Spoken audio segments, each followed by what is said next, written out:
Mohon perhatian, pintu teater 1 susah dibuka. Bagi para penonton yang telah memiliki tiket, silakan masuk melalui jendela. Terima kasih. Dan ia pun telah memetik 3 buah yang berbentuk bulat seperti apel. Namun Mahisa Dharma tidak mengetahui entah apa nama buah itu.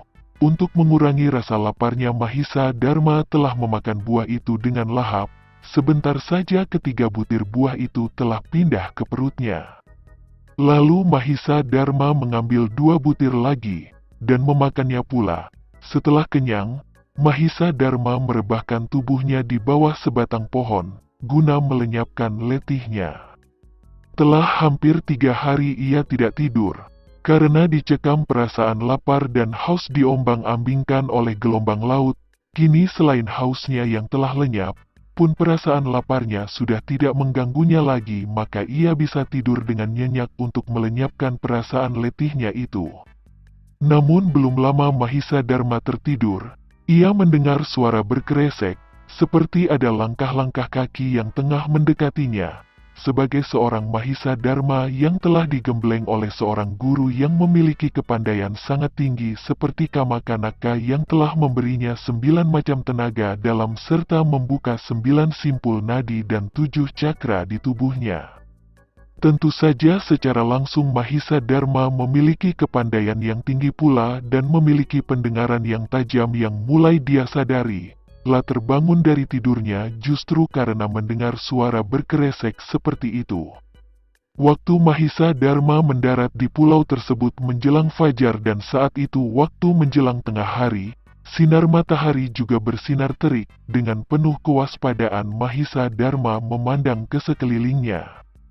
Lah tidak melihat siapapun juga, tetapi suara langkah kaki itu masih terdengar, kian mendekati. Dan juga suara langkah kaki itu berat sekali, menunjukkan bahwa yang tengah melangkah mendatangi itu memiliki tubuh yang sangat berat sekali. Dengan mata yang tajam Mahisa Dharma memandang ke arah datangnya suara langkah kaki itu. Suara langkah kaki itu lenyap, Mahisa Dharma menghela napas, ia mengetahui tentu ia akan menemukan sesuatu yang tidak dikehendaki. Didengar dari suara langkah kaki itu, memang menunjukkan bahwa ada makhluk yang sedang mengintainya, tetapi entah di mana makhluk itu berada, Mahisa Dharma jadi diliputi perasaan bimbang pula. Entah makhluk yang mengintai dirinya itu seorang manusia atau binatang buas, tetapi Mahisa Dharma lebih cenderung menduga manusia, karena didengar dari suara langkah kakinya memperlihatkan hanya 2 kali tindakan yang saling susul, bukan berkaki 4.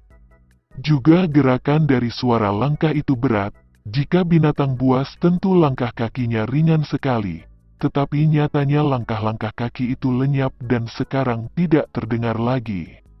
Mahisa Dharma yang telah pulih kesegaran tubuhnya, ia melompat berdiri dan mengawasi sekitarnya dengan cermat, lah melangkah mendekati ke arah dari mana tadi dia mendengar suara langkah kaki itu mendekati, dan kemudian lenyap.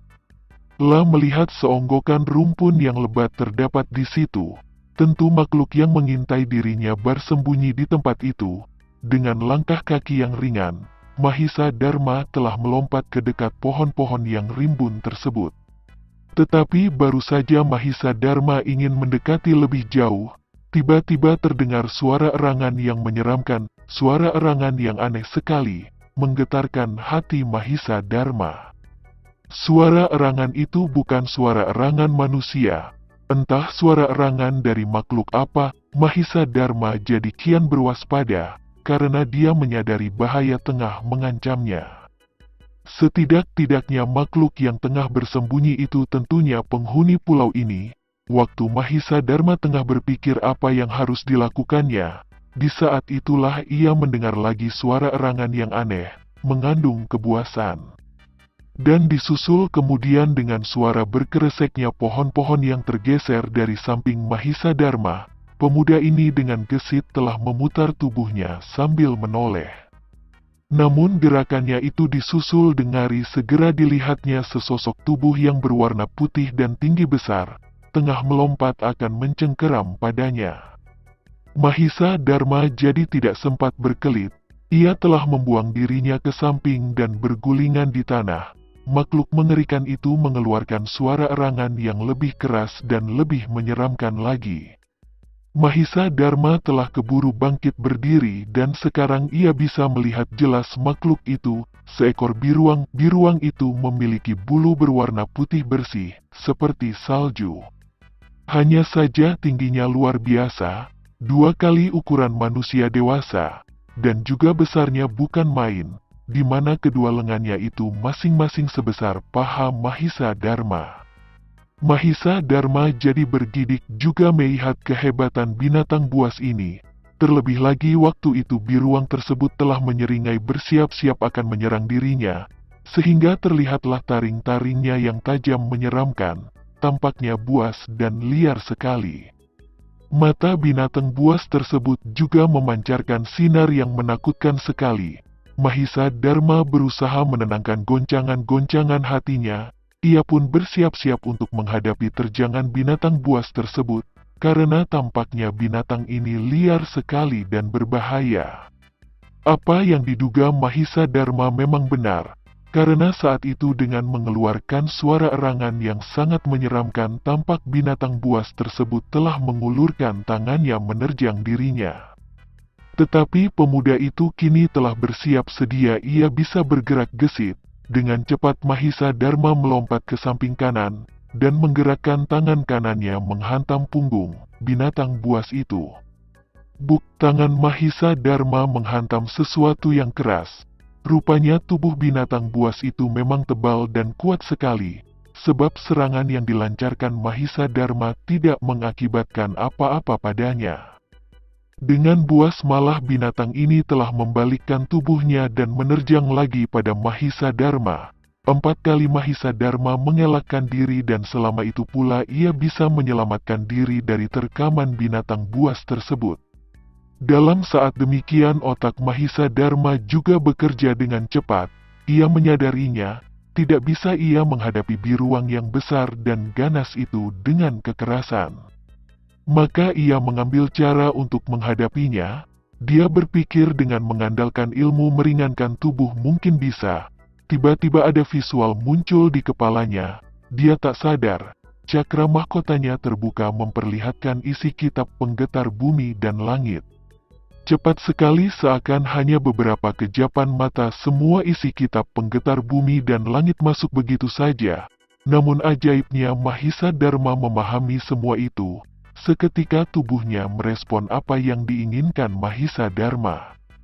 Bila dia ingin ilmu peringan tubuh, maka tubuhnya yang bertenaga 9 hawa murni akan mewujudkannya. Mahisa Dharma lalu melompat ke sana kemari seperti tengah mempermainkan binatang buas tersebut. Setiap kali ia berhasil mengelakkan terjangan-terjangan biruang itu. Namun dalam keadaan demikian, justru binatang buas itu telah jadi semakin ganas. Berulang kali ia mengeluarkan suara pekik yang keras dan melancarkan serangan yang semakin kuat saja. Tentu saja hal ini membuat Mahisa Dharma jadi sibuk sekali menyelamatkan diri dari cengkeraman cakeraman biruang itu. Sekali saja ia gagal mengelakkan diri dan tubuhnya bisa dicengkeram biruang tersebut, celakalah dia, biruang yang ganas itu tentu akan merobek-robek tubuhnya. Keadaan demikian memaksa Mahisa Dharma selain mengandalkan ilmu meringankan tubuh, ia juga berulang kali telah melancarkan serangan ke arah kepala biruang itu.